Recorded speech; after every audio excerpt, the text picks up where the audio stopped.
Hey folks, welcome to the DarkHorse podcast live stream number 40 with a cat's ears barely in the frame.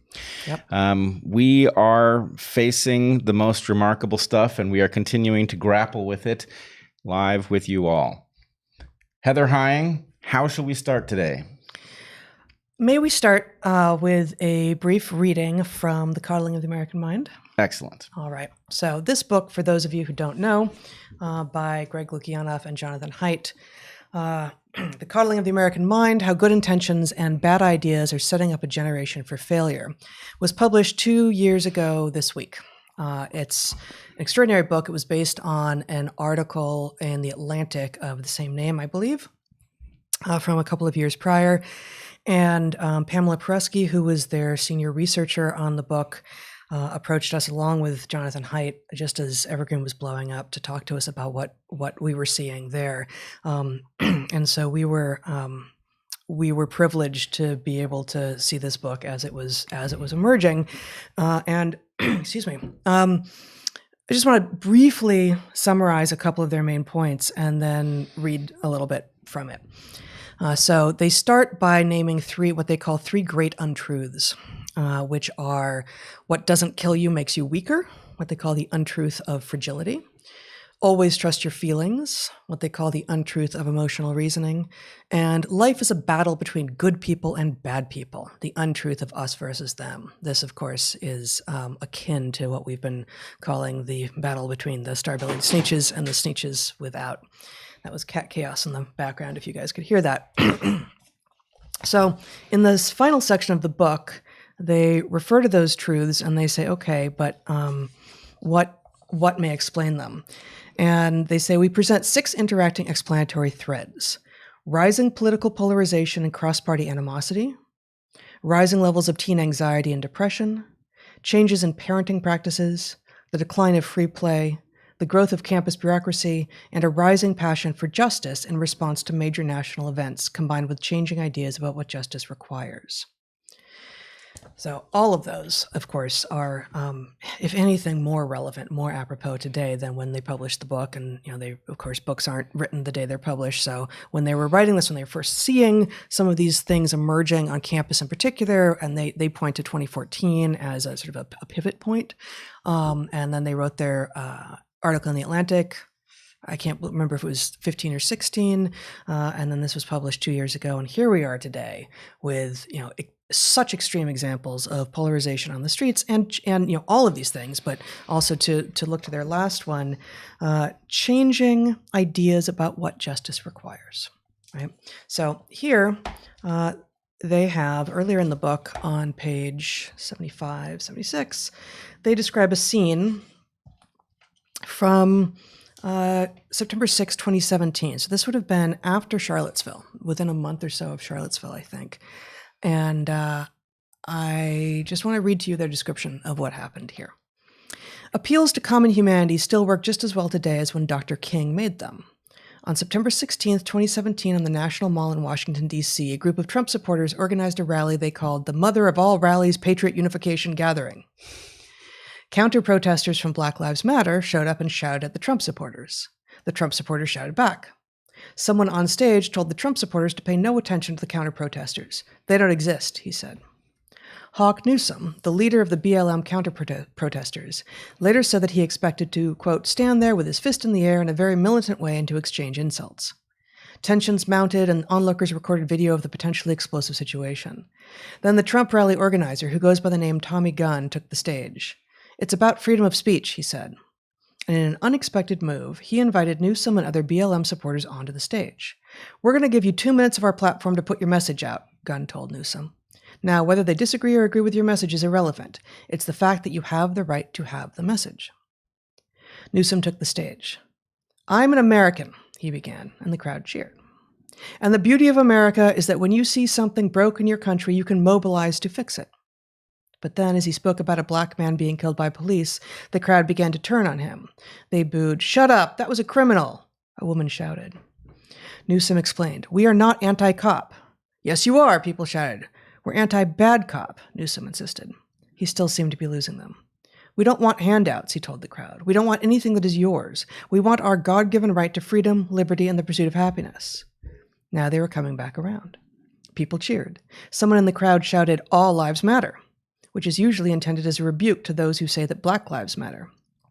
But Newsom responded in the tradition of Pauli Murray by drawing a larger circle around everyone in the crowd. "You're right, my brother, you're right. You are so right. All lives matter, right?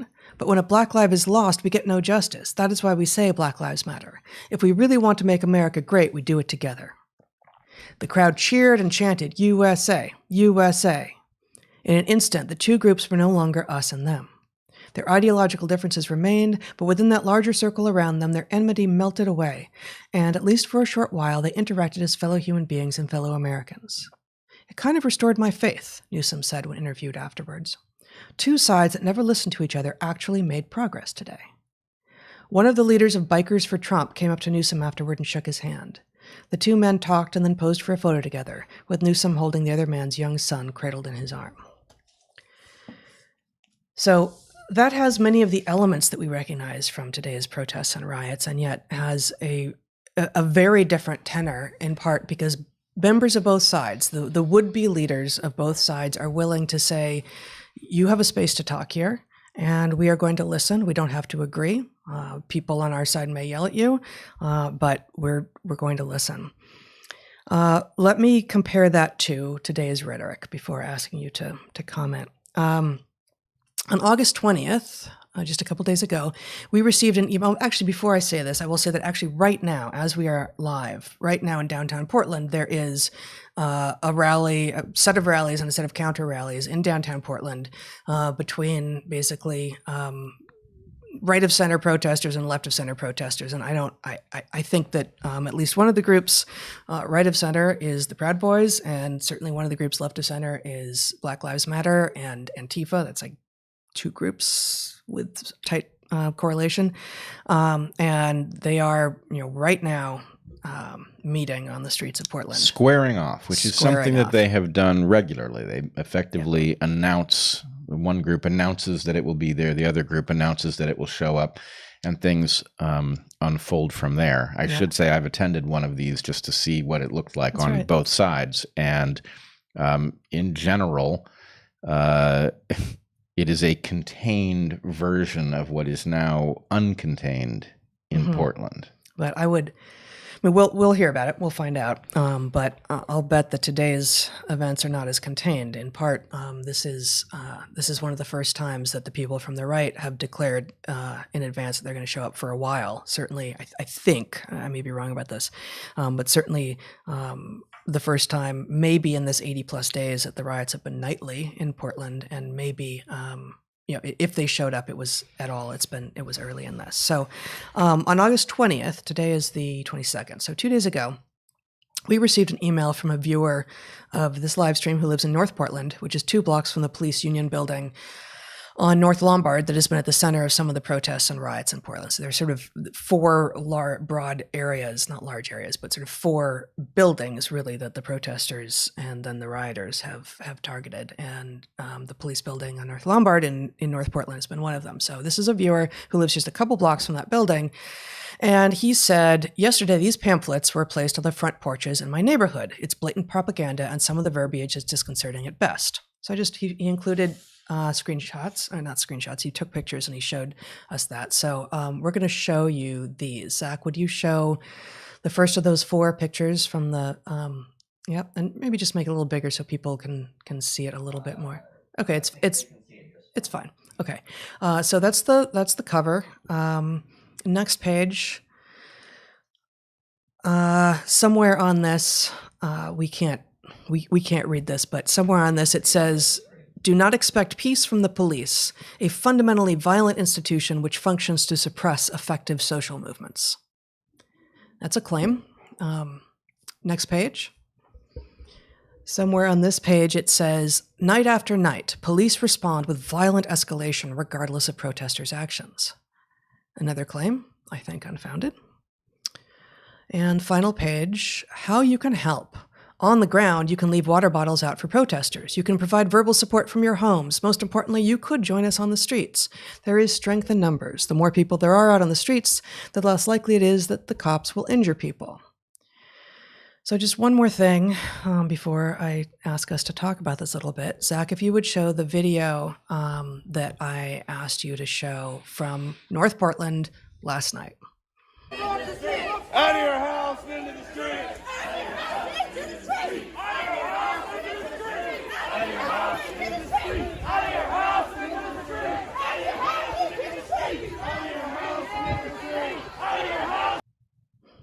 So that is by far not the most violent of the videos from the nighttime protests / riots. In fact, there is no real violence there, though you might understand there'd be a threat of violence. But what they're saying is out of your house and into the street, out of your house and into the street, which is, of course, quite not what they suggested in their pamphlet that they were distributing to exactly this neighborhood the day before. They were asking you to voice support from your house, which is itself an ask that is potentially a big one, because it would appear to be a kind of payment that you must give, whether or not you believe it. But the very next day, what the protesters, who might later become rioters, are doing is demanding that you not merely show support from the safety of your own home, but you get onto the streets with them. So there's a trope built in here that were you to see it in a different context, everybody would get it 100%, which is the veiled threat. Yeah. It's not even a threat with plausible deniability. It's implausible deniability, where a threat is leveled, but it's done in a way that is unprovable. You can't tell for sure that it's a threat, not at the level that it would be required to prosecute somebody for it, but it's obviously a threat from the point of view of the person hearing it. And so, so out of your homes and into the streets, that's a demand.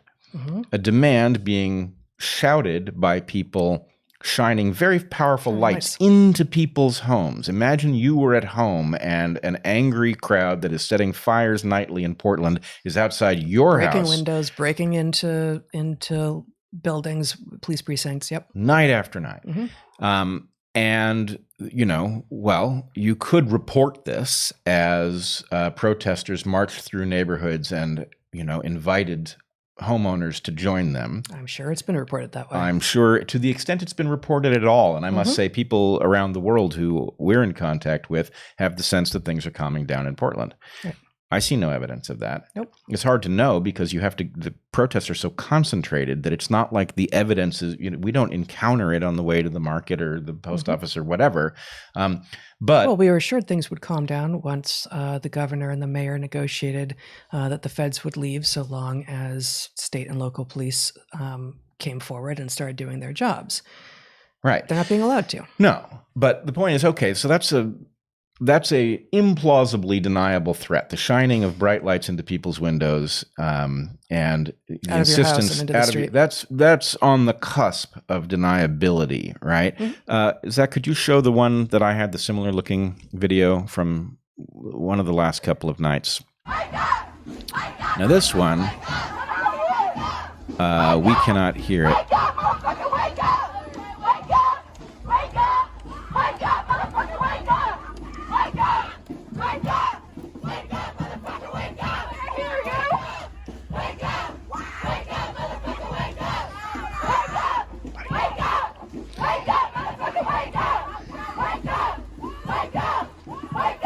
All right, you can stop it. So what that are they one, saying?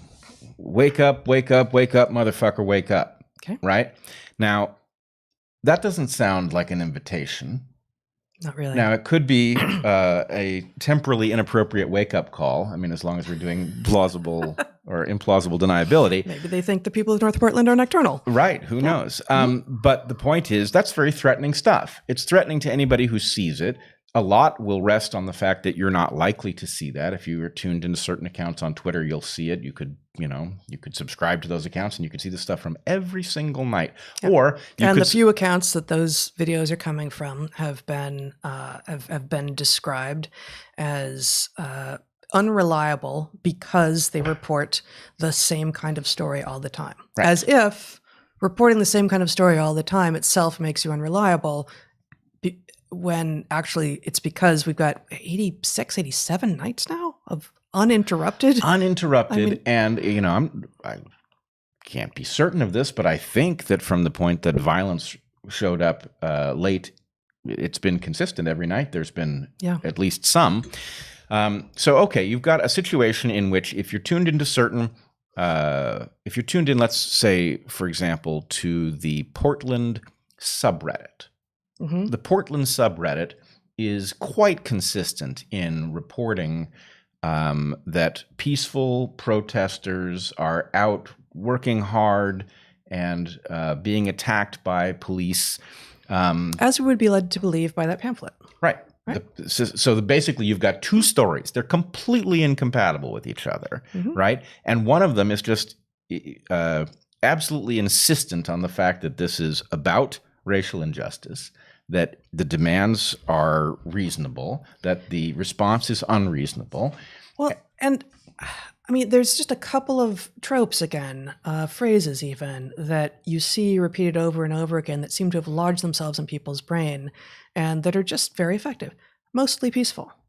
You know, Yes. The vast majority of the time, you can go and you don't see violence. And in this particular case, the fact that you can predict it based on time of night and, you know, position of sun in the sky makes that an even less compelling argument than it would be otherwise. But who cares? You know, most war zones on, you know, in an average moment don't look like there's much going on. Right. And most, I mean, actually, this is too far afield and won't land for people watching. But I used to make this point when I would teach animal behavior. And, you know, I had all these students streaming in.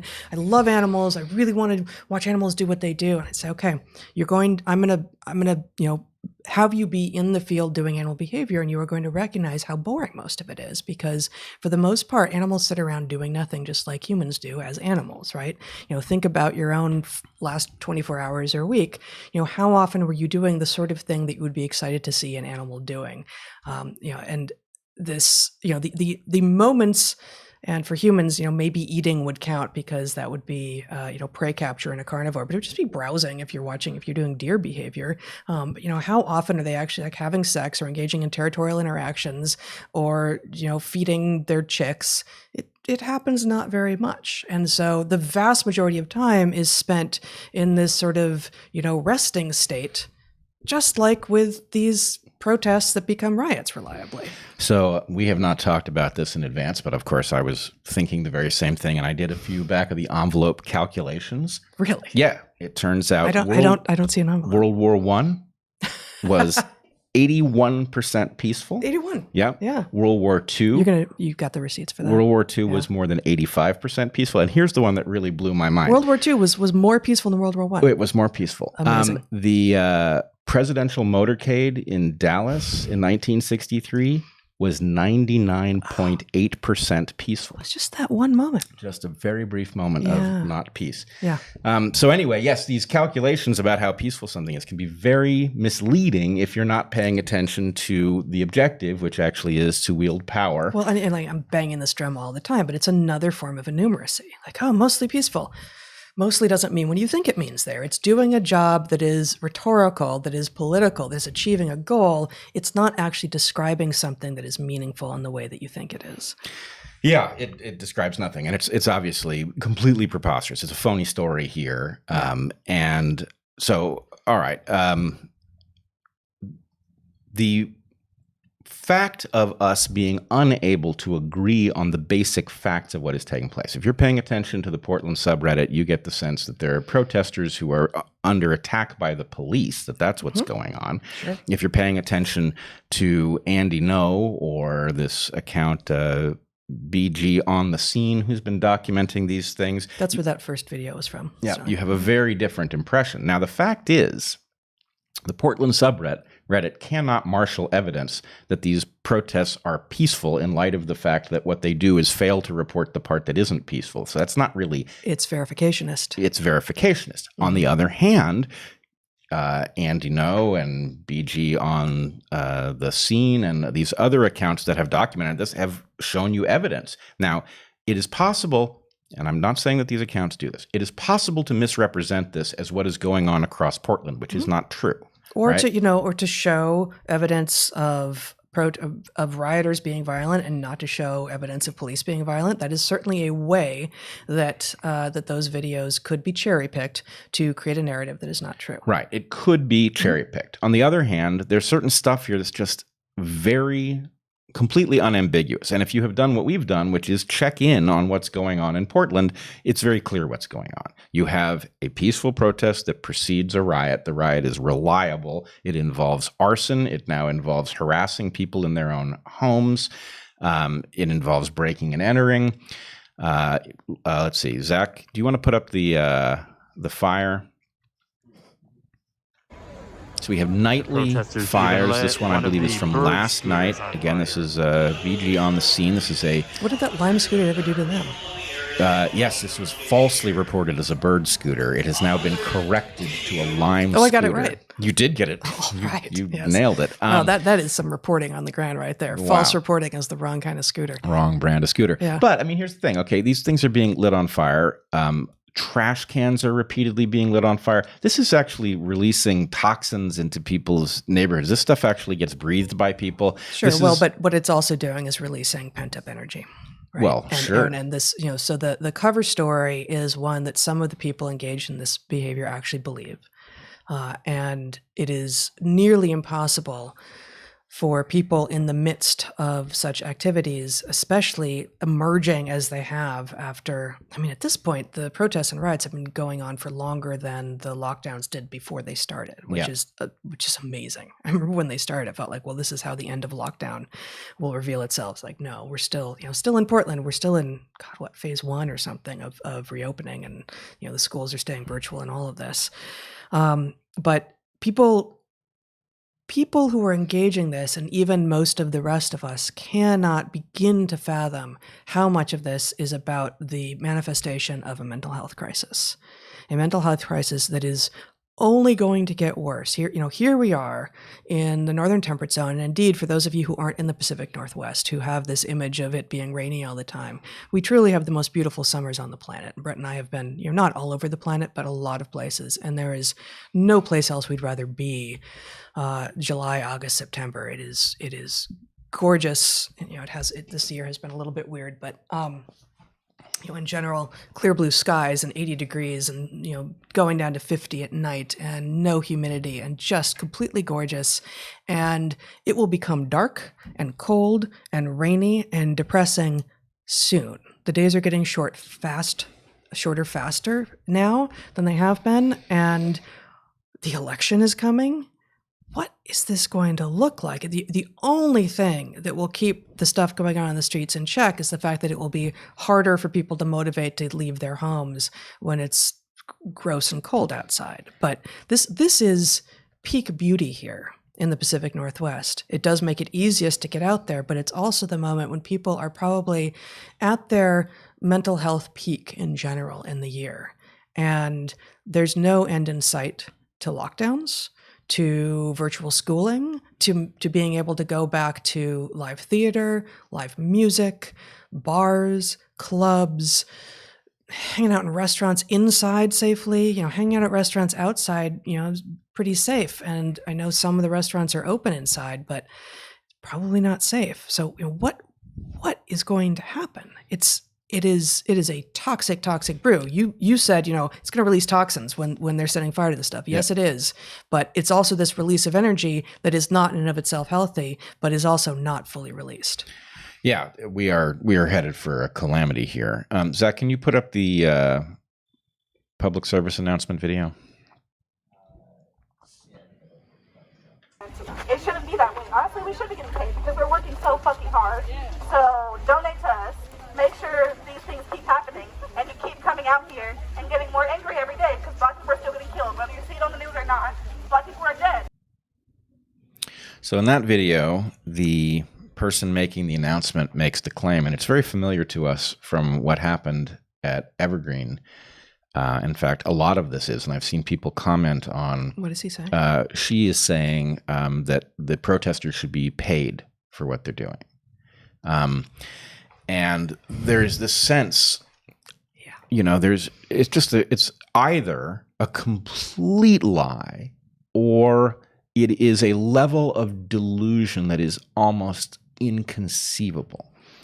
That reminds me, I mean, this is anecdotal. We heard several times that the protesters should have been paid at Evergreen. But I also, up in Olympia, heard, just anecdote, but it struck me as such a perfect description of the problem, that there was an employee at the local food co-op who was making trouble for everyone, and also never showed up to work on time and made more work for everyone, and was, very much an activist, but at a place that was, this is a worker-owned cooperative that had some of the best deals for food for people, and that's where we shopped when we were out there. And it was just very, very hard to get work done, apparently, in the presence of this employee. And a friend of ours who worked there said to me, in all sincerity, I just wish that we could pay for this employee to go and do their activism somewhere else where they could really be doing good in the world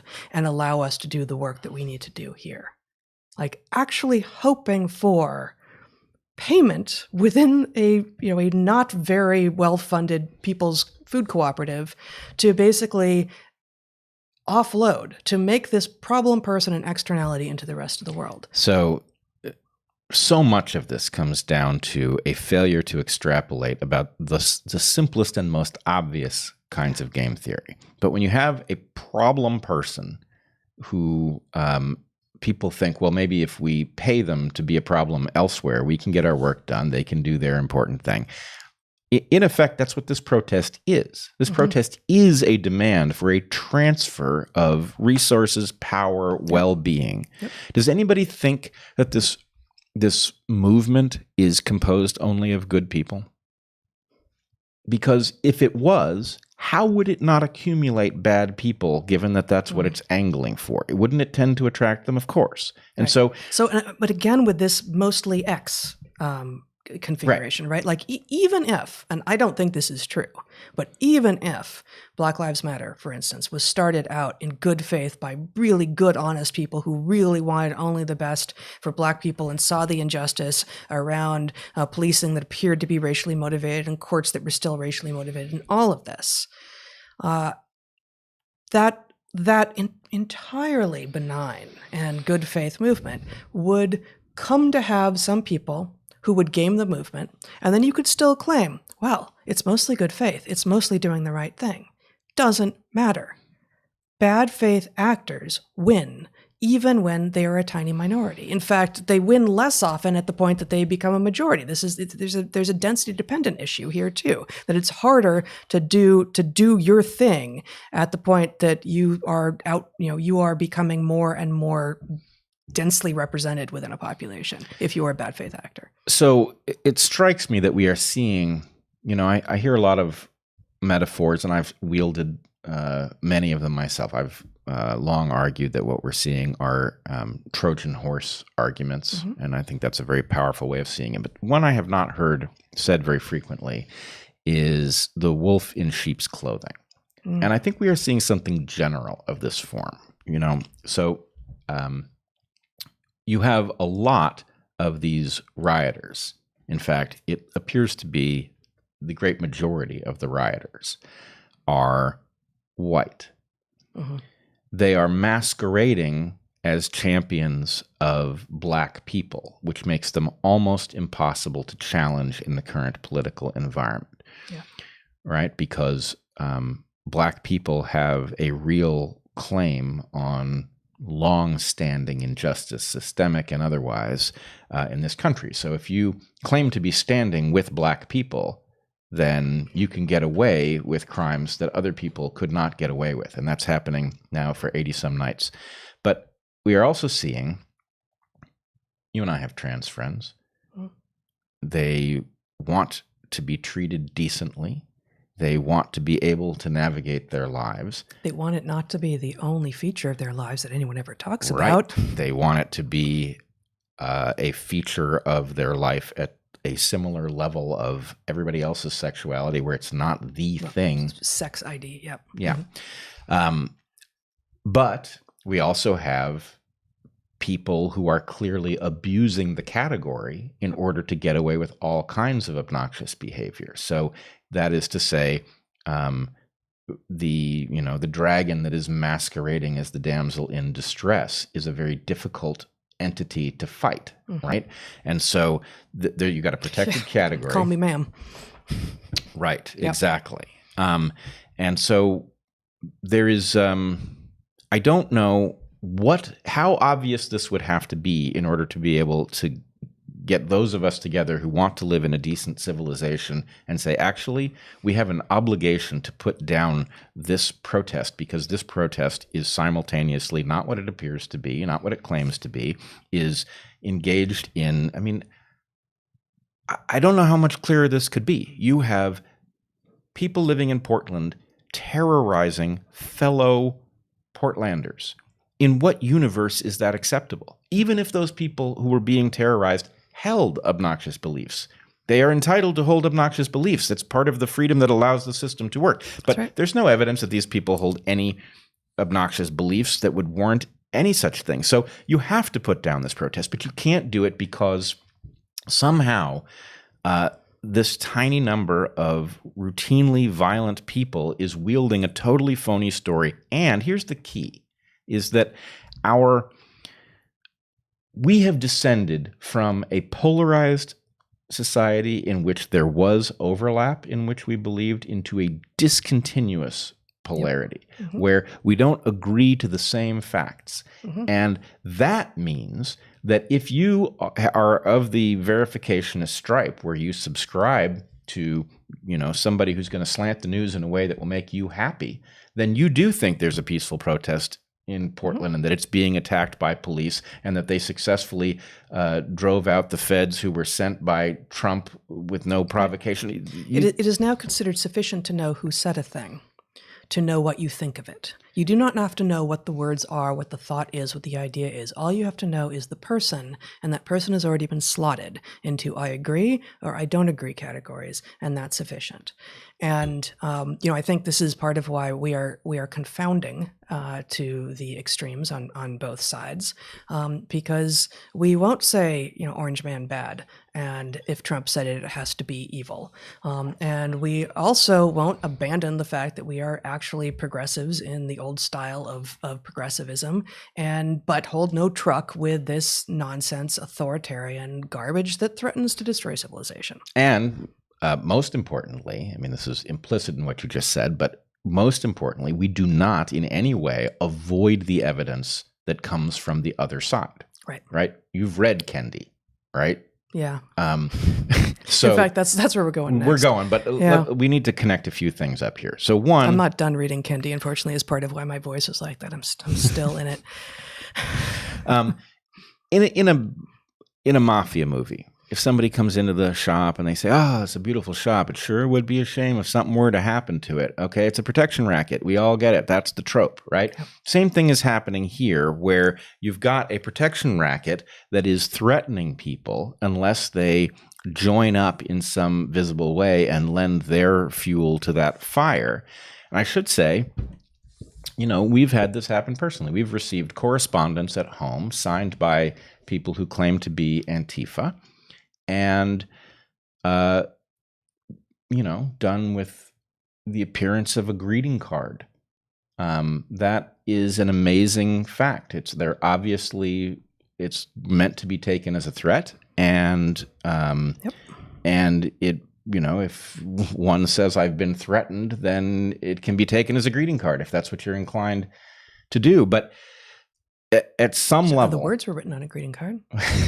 It's obviously a threat. It's obviously based on nothing. If you pursue the claims of the movement, those claims don't add up in even the most superficial way. And of course, there's a fail-safe claim at the bottom, which is that your attempt to evaluate claims with logic is itself part of the problem. So the point is, it's an infinite hall of mirrors in which people are wielding levers, including threats of physical violence against people who haven't done anything wrong, hiding, wearing sheep's clothing in order to maneuver unfettered as wolves. How obvious would it have to be, right? Like, it's completely obvious. And the problem is somehow Mayor Wheeler is so weak, even though these people are, I don't think I have it queued up, but calling for his head. Sure. Metaphorically, right? Wheeler is the problem. He still won't do what he has to do and say, you know what, enough's enough. You can't simply be lawless, burn down what you want, break into buildings at will, walk through neighborhoods and harass your neighbors. We're ending this now. Really, other leaders should take note. We tried to encourage, we were really speaking to other college presidents after Evergreen, going like, okay, this college president that we had at Evergreen was a disaster because he sided with them, but he did so weakly. And of course, they came for him when they didn't get the outcome they wanted. This is exactly what happened to Wheeler in Portland. And other mayors, other college presidents, other leaders of any sort take note.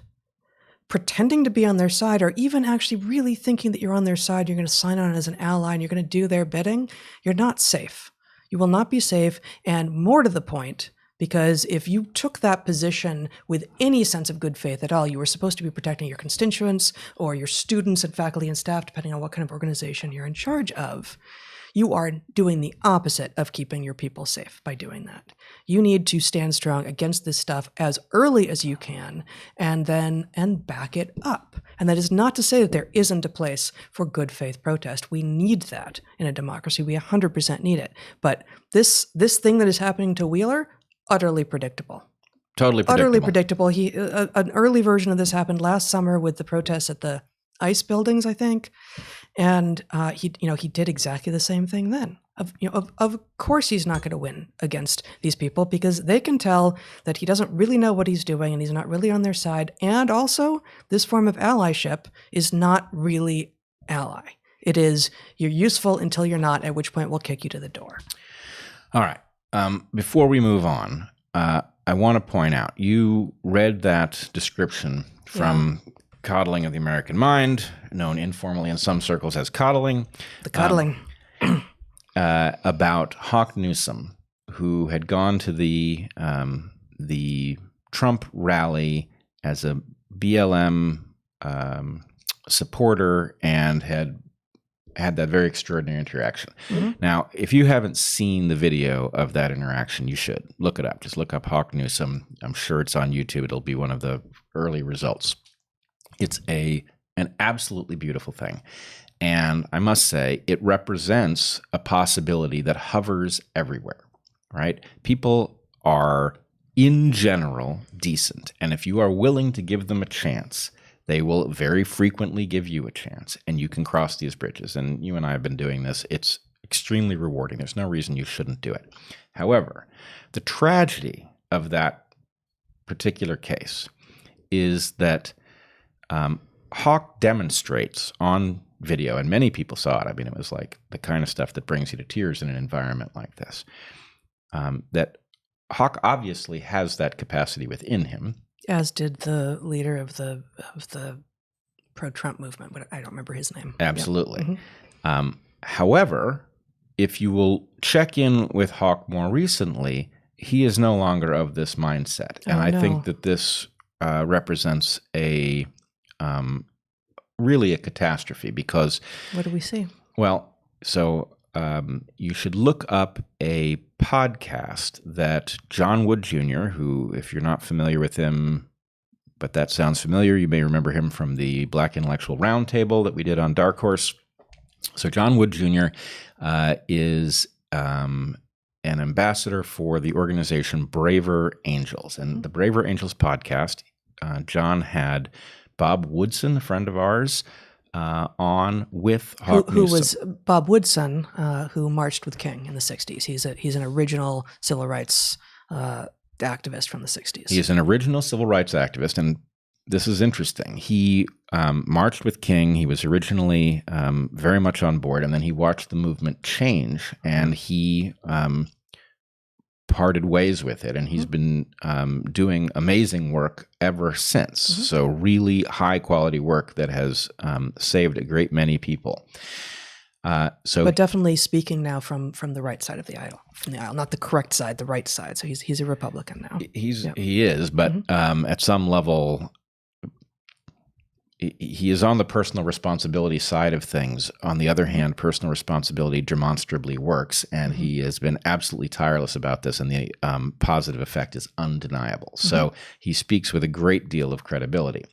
Hawk Newsome was having none of it on this podcast. So John Wood Jr. is leading a conversation between Bob Woodson and Hawk Newsome. Okay. Yeah, and basically, Hawk Newsome effectively repudiates his openness that he displayed in the interaction with the Trump supporters. When is this? Do you know?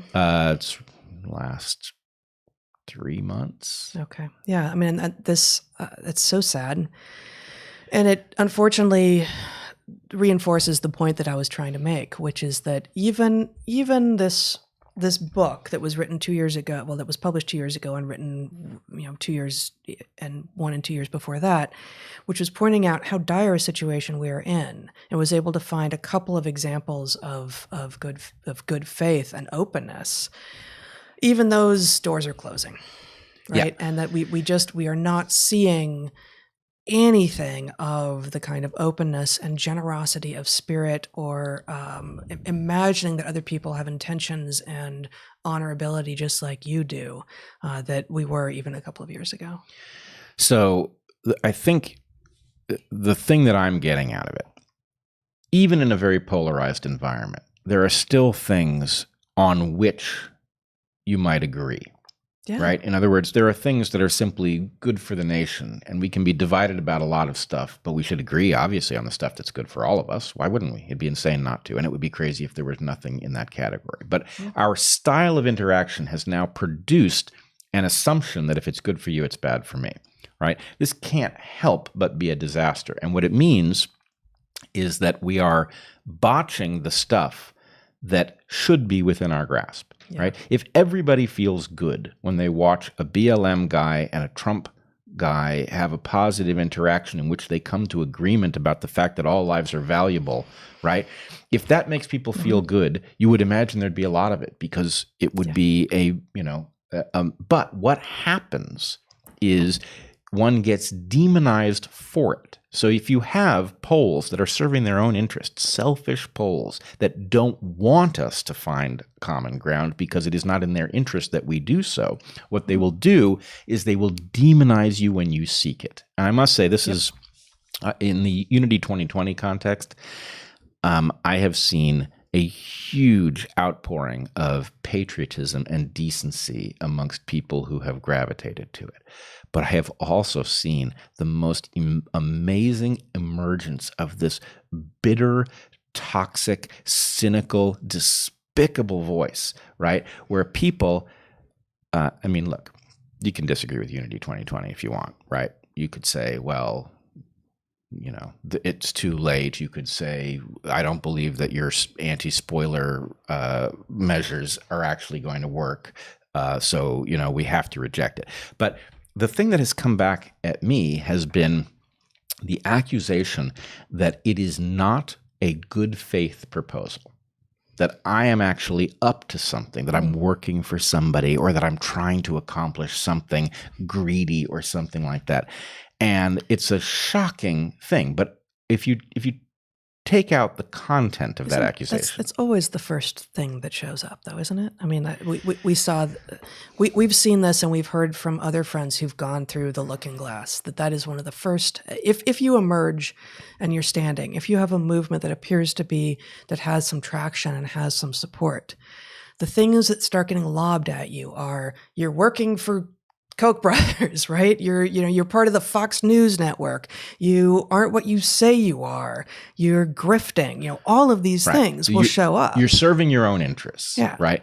So I find this shocking, though. I mean, on the one hand, I think it basically, if you take our motif of you're very often better off turning down the sound on human interactions because you'll understand better what's going on. Mm-hmm. In this case, you can't really turn down the sound, but you can turn down your focus on the actual content of the accusations. And you can say, when a party sees its interest in division right? When it doesn't want unity, what will it do, right? It will drive up the costs of anything that tries to find common ground, right? Yeah. And so the point is, when you see something seeking common ground, and then you see it taking fire from outside, this is simply what it is. Somebody doesn't want that middle ground discovered, right? They don't want the 70% of Americans that the Hidden Tribes report identifies as the exhausted middle that basically agrees on what direction the country should go, doesn't want that thing to unify. It needs it divided. And so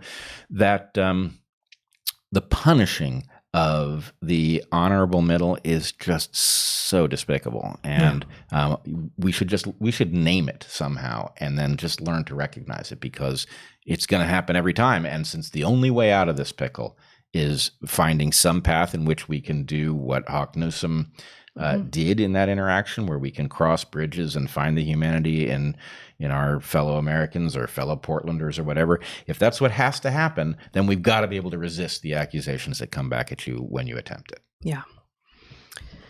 Okay, slight pivot, although it's all on similar stuff today. Zach, if you would show that tweet from James Lindsay, just to start us off on this little segment. So hold on, I can't see it there. He's just quote tweeting someone who says, "There is no way until we eradicate capitalism, we cannot eradicate white supremacy. Capitalism is inherently a vehicle for and created to spread white supremacy." Okay, so well then. I found that absurd, of course, and it just reminds us of what has now been acknowledged as some of the actually Marxist roots of the actual Black Lives Matter movement. But it's also true that capitalism is plenty useful to those who are trying to gain power. And in fact, they're going to need it. And as evidence, here we have, you want to pull up, Zach, that NBC Boston article. Twitter CEO Jack Dorsey donates $10 million to the Boston University Center for Anti-Racist Research. The sub-headline being, the social media giant CEO and co-founder donated $10 million to a Boston University research center founded by Ibram X. Kendi to combat racism. Note, this is not to combat racism. That's what Kendi wants you to think. That's what, I don't know if Jack actually thinks that or not. This is basically amounts to a "don't hurt me" payment from Jack. This is the same thing. He needs to look woke so that no one comes after Twitter at some level. Maybe he believes it at this point. It kind of doesn't matter. But no, despite what the headline says, this is not to combat racism. What it is, quite explicitly, this new institute at Boston University, is to promote anti-racism. And as we talked about in episode 39 at some length, this is Kendi's rhetorical trap. He's created a binary, which is a false one, in which he said, if you are not anti-racist, and I, Kendi, get to define anti-racist, then you are racist. Everything that is not anti-racist with my special definition is racist. And if you don't quite know this, then you can mistake promoting anti-racism for combating racism. Right? Those words, those things sound like they're the same thing, but they're not. And if you think they are, as presumably the authors of that NBC article believe, then you've fallen prey to this rhetorical trap of Kendi's.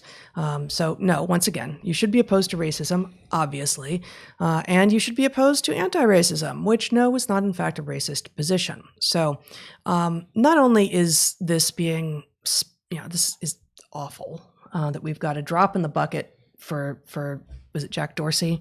But it's going to make a huge difference in the efficacy of this new organization that Kendi has been hired just this summer to create at Boston University. But it's also dangerous. So Zach, would you show the PDF with the job announcements for this thing? So, oh boy, I'm gonna have to pull it up so I can see it. Yeah, that would be great because we can't see that. It's still too small. Here we go. So here we have it. This was sent to us by someone who's at Boston University and who was asked to be anonymized because, like so many of the people who are contacting us now, they say, I can't afford to lose my job. I still need to pay off my loans. I don't want to be canceled by my neighbors. Those are all different things that we've heard from different people. And so this was from an internal email to staff and faculty at Boston University for the Center for Anti-Racist Research, this center that Kendi has founded and that Jack Dorsey has just contributed $10 million to. And they're looking for associate directors from within the Boston University faculty. They are now seeking 2 BU faculty to serve in the following roles. The second one is the one that's of particular interest. Zach, if you would scroll down to the Associate Director of Narrative. The Associate Director of Narrative will lead the center's narrative pillar, which aims to foster public scholarship that shifts the racial narrative, problematizing people of color. So that itself is a claim that the racial narrative, that there is a dominant racial narrative problematizing people of color right now. But maybe more important is the idea that one of the 4 pillars of this work is narrative. We've got research, policy, narrative, and advocacy. And usually at a university, you would have research and policy, maybe. Policy would be a separate sort of an institution, right? Maybe, the John F. Kennedy School of Government at Harvard, I think, which presumably does some policy work. And think tanks tend to do policy. When policy-oriented organizations are within universities, they are generally a little bit isolated from the work of the university, which is research and teaching, which is about truth-seeking.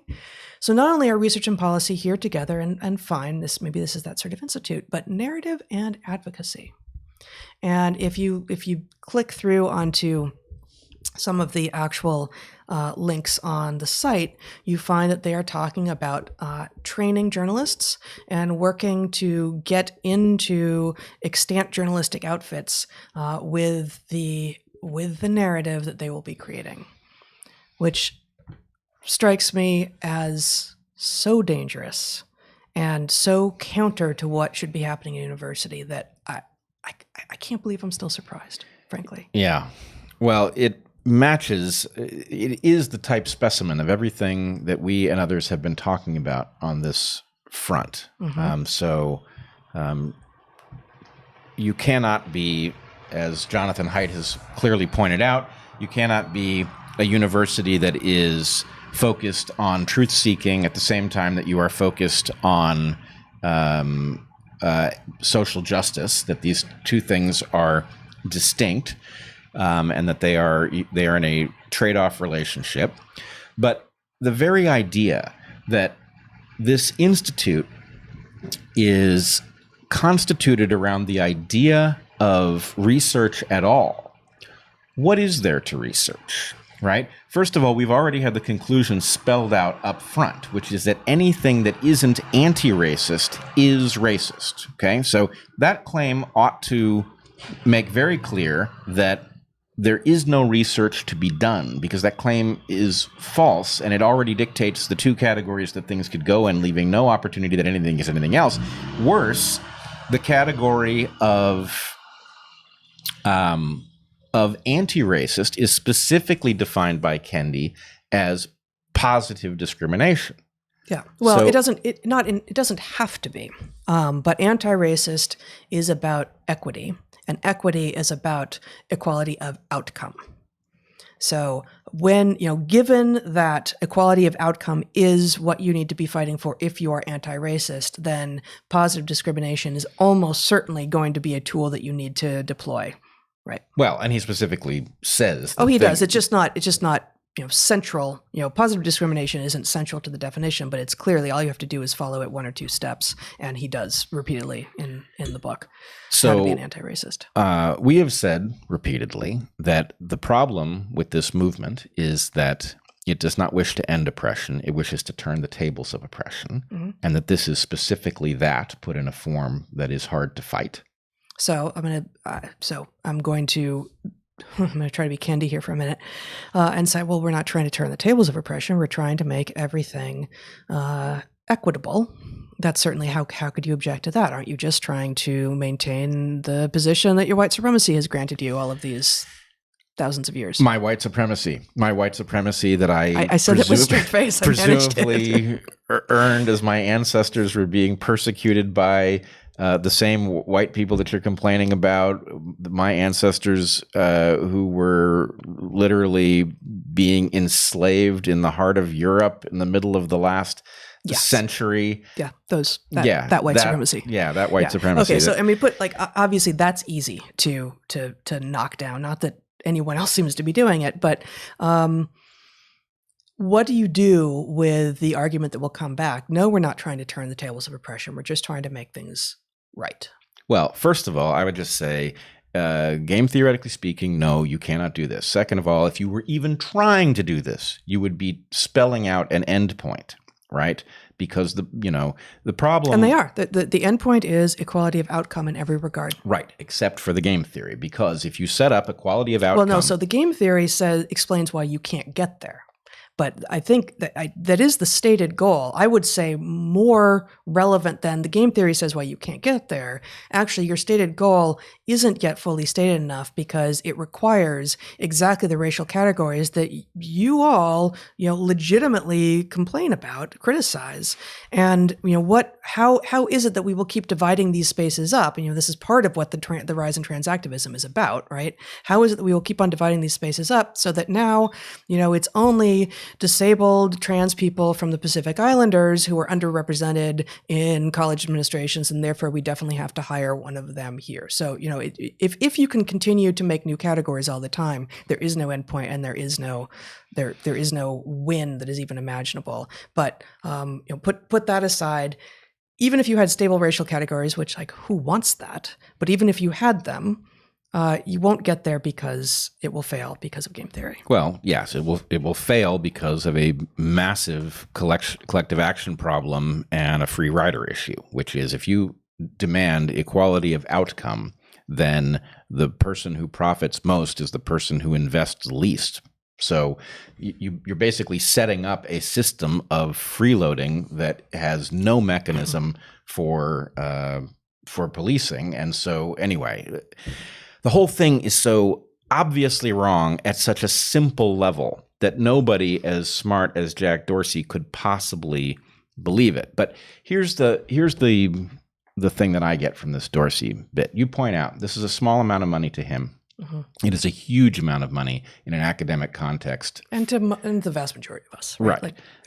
And the point, though, is it follows the exact same pattern as what people are now doing in much more mundane ways 1,000 times a day in every institution in the Western world, which is they are solving their own problem by making a gesture that is then empowering the movement that then comes after the next person so that they will solve their own problem and make a gesture. So the point is, look, I hate to say it, right? It's very easy for those of us who don't have the kind of money that Jack Dorsey does to misunderstand what it would be like to be in his shoes. But in this case, I have to say, Jack Dorsey has enough money that he can set himself up for life. He can insulate himself completely from people showing up in his neighborhood. Frankly, he can move wherever he wants in the world and be safe by virtue of the kinds of things that kind of resource will buy. For him to externalize harm on others, for him to empower a movement that is threatening other people by giving them a token amount of money for him and a huge sum for them, he basically just hurt the rest of us by creating a huge amount of pseudo-legitimacy. So what I've called idea laundering, an institute at BU that's studying anti-racism for the point of view for the purpose of generating policy and writing narratives.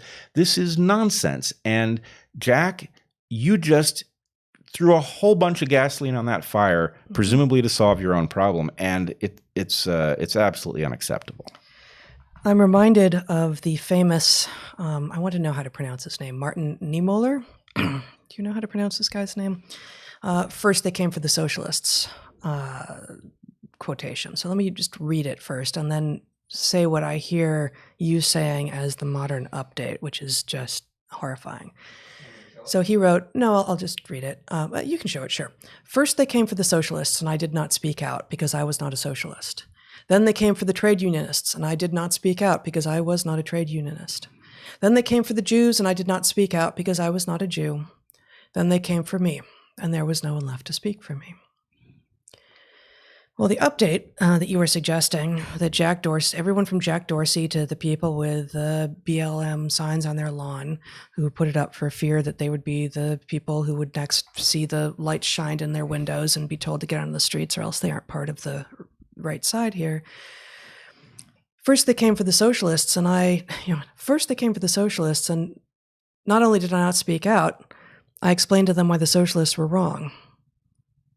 Then they came for the trade unionists, and not only did I not speak out, but I explained to them why the trade unionists were wrong. Then they came for the Jews, and I did not speak out, and I also explained to them why the Jews were wrong. Then they came for me, and there was no one left to speak for me. It's not quite right, but there's some horrifying update to his comment from the Holocaust that people are engaging in now that is even worse than just being silent. It is people actually offloading the well-being of their neighbors and the rest of society in order to protect themselves for a very brief moment. Yeah, it's a increase. Instead of your cowardice leaving others vulnerable, it's whatever the active version of cowardice is, where you're bending over backwards to make life easy for the people wielding the threat. Yeah. You are in effect increasing the power of that threat against the next people in line. And I have to say, I see an awful lot of cowardice at the very top. The people who can afford best not to be cowards are in fact most reliable in this respect, that they are the most likely to bend over backwards. And I think it's some perverse version of, because they have a huge amount stored up, they're calculating how much they would lose rather than how safe they actually are. I mean, if you can buy your own security force, you can put your house, on a hill and surround it with guards and whatever else you're doing, you're in a much better position to say the truth than those of us who can't do that. And some of us are standing up. So what the hell? I mean, seriously, if we can't depend on somebody like Jack Dorsey to say, you know what, that anti-racism stuff you're selling isn't anti-racism. Anti-racism, if that word is to mean anything, would have to be an end to racism. It's not some new racism that counters racism until some, utopian future point. Well, it's related to the truism that there's sort of a rolling goal that I don't remember if it's from corporate America or from tech billionaire space, but people will say, until you have your first million, you imagine that will be enough, and then you get your first million, and they say, oh, well, now I need 5 million. I can't remember. This sort of emerges from the 80s, maybe in corporate landscapes where people become rich and then realize that rich isn't what they thought it was, and they need more and more and more. And so you don't, maybe even Jack Dorsey doesn't even feel like he's safe, right? Yeah, I'm not justifying it. I get it, but on the other hand, this is an international emergency, and if we can't depend on the smart people of Silicon Valley to figure out that Western civilization is coming apart at the seams, that they have played some role in allowing that to happen, and they have some obligation to the rest of us to put it right, that we are now at each other's throats in the streets of major American cities. People are fleeing those cities. This is insane. And people like Jack Dorsey have an obligation to stand up first, not last. Yeah. Okay, one more thing before we take a break here. Okay? Mm-hmm.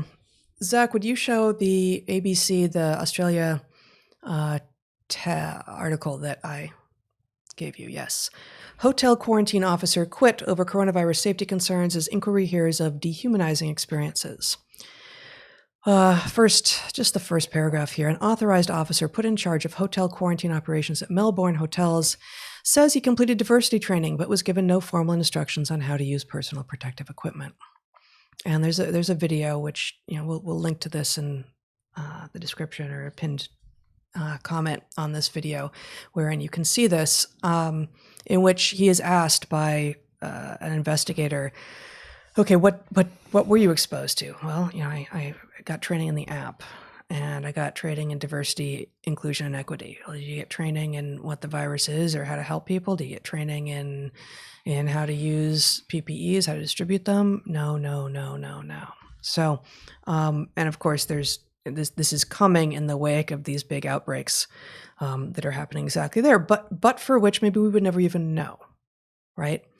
It should go without saying that if you're trying to reduce the spread of a virus, that educating the people who are in charge of reducing the spread of the virus should receive education in biology and health before they receive training in diversity, equity, and inclusion. The virus doesn't care. The virus does not care. I cannot believe we are here. I'm gobsmacked, and I'm not even British. Yeah, and it's not just here. It's everywhere. I saw recently an expose. Trying to remember I think Rufo is the name of the person who brought it to light. The Department of Energy is doing these trainings on the scourge of whiteness. Schools of engineering. This is what we need. Civil engineers who are more focused on the sex and race of the people building the bridges as opposed to whether or not they actually are enumerate themselves. I don't want enumerate bridge builders. Yep. No. And there will be enumerate bridge builders along every demographic line, and there will be numerate bridge builders along every demographic line. What we need to focus on is skill in engineering, not the demographics. Yep. Now, you do need to have no racism in the system at the level of hiring. If you did have racism, it wouldn't necessarily cause bridges to fall down. It wouldn't be good, though. I mean, if you had racism, it would prevent you from hiring the best people, which should be the objective. But obviously, if there's a problem, it needs to be addressed. But the assertion that it is a problem because everything must contain this ghost is absurd, and it's challenging our ability to manage nuclear weapons and reactors. I mean, this is we are playing with nuclear fire. Yeah, and schools. And maybe next time we've heard from a lot of parents recently from across the Western world who are seeing this show up in their kids' schools for the first time explicitly right now, I think, rather than it's been going on and they're just noticing it. But it is, especially right now because parents are seeing more of their kids' stuff because a lot of schools are virtual. It is cropping up even more explicitly than it has been for a while. And it's terrifying. I think we're stopping there. Well, I need to say two more things before we go.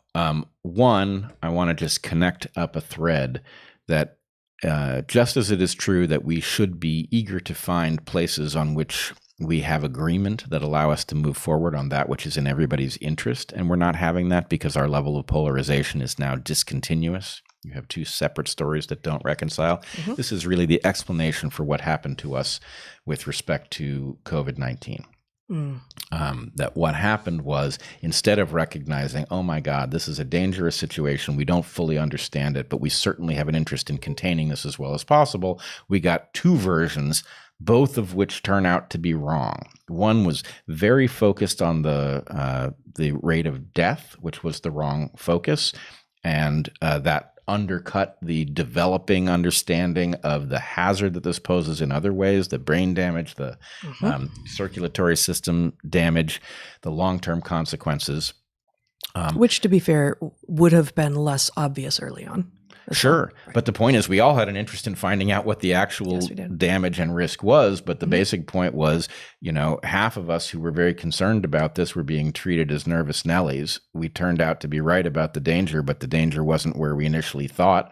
And I interrupted you and then the other extreme was there's not a problem at all. There's not a problem at all. It's just kind of a flu. Right. And so, as we've talked about before, when I walk around outdoors here in the summer summer with the sun shining and I see person after person walking by in their masks, I feel like stopping each of them and just saying, you know what?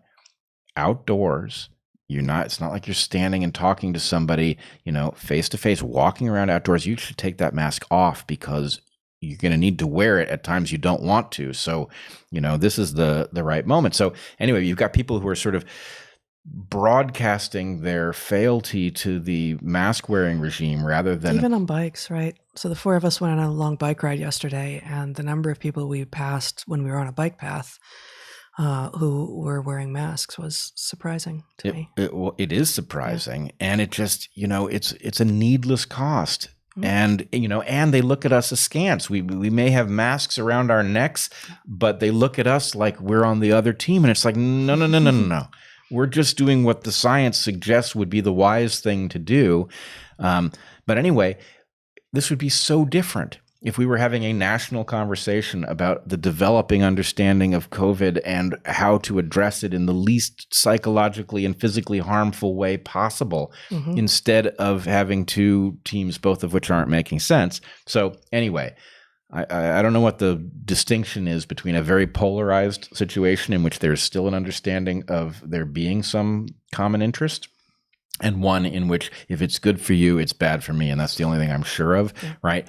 That thing. And everything that's good for you is bad for me. Not just if that thing is good for you, it's bad for me, but everything that's good for you is bad for me. Everything that's good for you is bad for me. So I'm going to root, if your guy gets elected, I'm going to root against him. Yeah. Like, how dumb would you have to be to root against? I hope the country fails. Right. Wow. No, you should be rooting to be pleasantly surprised, right? And wow. Okay, so that brings me to the last issue. Unity 2020, we have nominated 6 people. We are now on our site having an active discussion about which of them we should put on our ticket and attempt to draft. So anyway, this is a very exciting moment. The actual drafting should occur soon. If you want to be in on it, sign up at our site with your email address. Site being? The site being articlesofunity.org. You can also follow us on Twitter at Articles of Unity, and certainly join us for our campfires. The last one with Dan Crenshaw was great. It would be wonderful if Tulsi had been able to join us. She was not, but hopefully Tulsi, Dan, Eric, and I will gather for a future campfire soon. And there will be one tomorrow at, I think, 6 Pacific with, as of yet, unspecified guests. Yes? Yes. Okay. All right. I think we've come to the end then. We will, as we do, take a 15 or so minute break, collect your Super Chat questions that came in this hour, and encourage you to submit Super Chat questions for the next hour as well. We will answer them, as many as we can get through in the following hour. We encourage you, if you enjoy the Q&As and would like to be present for one that's a little bit more intimate, we do a private one once a month for people who subscribe to my Patreon. The next one will be not tomorrow, but a week from Sunday. And you can also access a private Discord server at either of our Patreons. And what else? I think that's it. All right. All right. We'll see you in about 15 minutes.